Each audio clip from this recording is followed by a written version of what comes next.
राउर चौकर चलता केहू और से। हम देखी ले रोजे इहे गौर से, राउर चौकर चलता केहू और से। रोज करते हैं क्या सब मुझे है पता, आप ही बोलिए क्या ये बात सही है।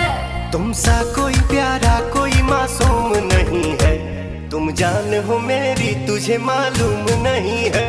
तुमसा कोई प्यारा कोई मासूम नहीं है, तुम जान हो मेरी तुझे मालूम नहीं है।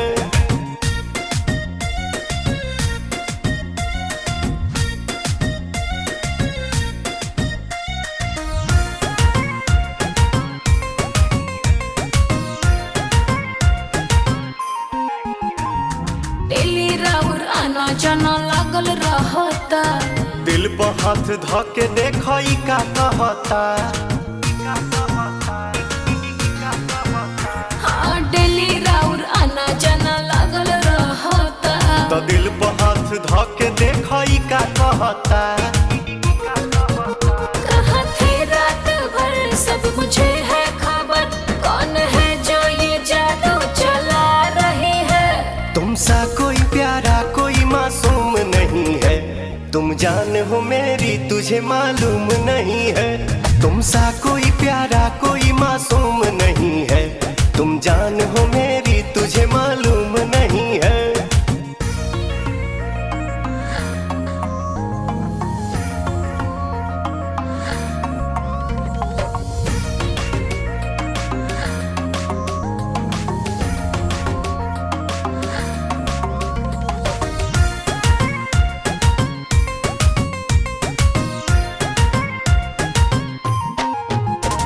सोचो तानी जितना नादान नइखी हो, धोखा नहीं करत जानू मामी कसम।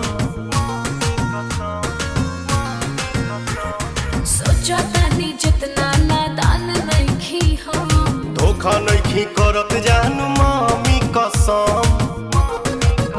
कैसे करे विश्वास रोशन हो बदमाश, पवन जिसका था डर हमको बात वही है। तुमसा कोई प्यारा कोई मासूम नहीं है, तुम जान हो मेरी तुझे मालूम नहीं है। तुमसा कोई प्यारा कोई